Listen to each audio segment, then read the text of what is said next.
Hi అండి అందరికీ. అందరూ ఎలా ఉన్నారు? బాగున్నారా? ఈరోజు మనం పప్పుచారు చేసుకోబోతున్నాం. నేను ఈ గ్లాస్తో ఒక గ్లాసు కందిపప్పు తీసుకున్నాను. నేను ఆల్రెడీ ఒక గంట సేపు నానబెట్టుకున్నాను కందిపప్పుని, తొందరగా ఉడుకుతుంది కాబట్టి. కందిపప్పు నేను ఆల్రెడీ ఒక గంట పెట్టుకున్నాను. ఇప్పుడు కుక్కర్లో వేసుకుందాం. 4 విజిల్స్ వస్తే బాగా ఉడికిపోతుంది, మనం ఆల్రెడీ నానబెట్టుకున్నాం కాబట్టి.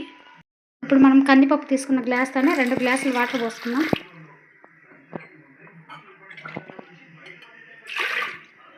ఇప్పుడు 2 గ్లాసులు వాటర్ పోసుకున్నాం కాబట్టి మనకు సరిపోతుంది.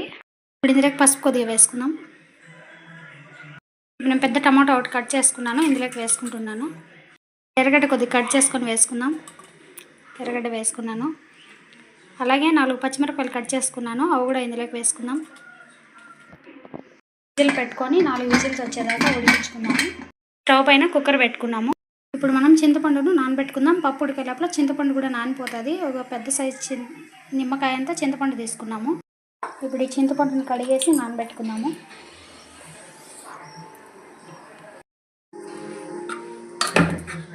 చూసారా, బాగా ఉడికిపోయింది. నేను నానబెట్టుకున్నాను కాబట్టి తొందరగా ఉడికిపోయింది. ఇప్పుడు దీన్ని పప్పుగెత్తతో మెదుపుకుందాము. ఇప్పుడు ఇందులోకి రుచికి సరిపడా సాల్ట్ వేసుకోండి. ఇప్పుడు ఇందులోకి 1/2 స్పూన్ కారం పొడి కూడా వేసుకుందాము. ఇప్పుడు ఇందులోకి ముందుగా నానబెట్టుకున్న చింతపండుని వేసుకుందాము. చింతపండు నీళ్ళు వేసుకున్నాము. ఇందులోకి 2 గ్లాసులు వాటర్ పోసుకుందాము. ఎందుకంటే మనకు పప్పుచారు పలసగా ఉండాలి కాబట్టి అందుకని వాటర్ వేసుకుందాము.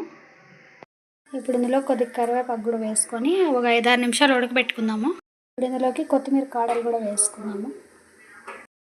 ఇప్పుడు ఉప్పు కారం కరెక్ట్గా ఉందో లేదో చెక్ చేసుకోండి. చారు ఇలా మరుగుతుంది కదా, ఇది తీసి పక్కన పెట్టుకొని పోపుకి రెడీ చేసుకుందాం. ఇప్పుడు ఆయిల్ వేడెక్కింది. ఇప్పుడు జీలకర్ర కొద్దిగా వేసుకున్నాం. కొద్దిగా జీలకర్ర వేసుకున్నాను. ఇప్పుడు పోపు దినుసులు వేసుకుందాం.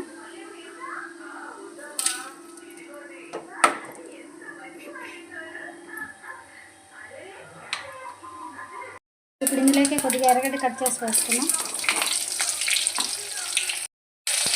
ఇప్పుడు ఇందులోకి 4 తెల్లగడ్డలు మెదుపుకొని వేసుకున్నాము. తెల్లగడ్డ కాయలు 4.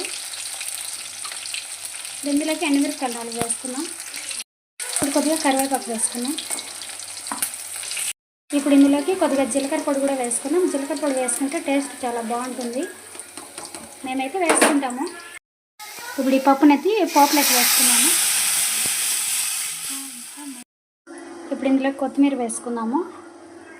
నేనైతే వారంలో 2 టైమ్స్ అన్నా చేస్తాను, చాలా టేస్టీగా ఉంటుంది. మీరు కూడా ఒకసారి ట్రై చేయండి. మా వారికి అయితే పప్పుచారు అంటే చాలా ఇష్టం. సబ్స్క్రైబ్ చేసుకోండి మా ఛానల్ని.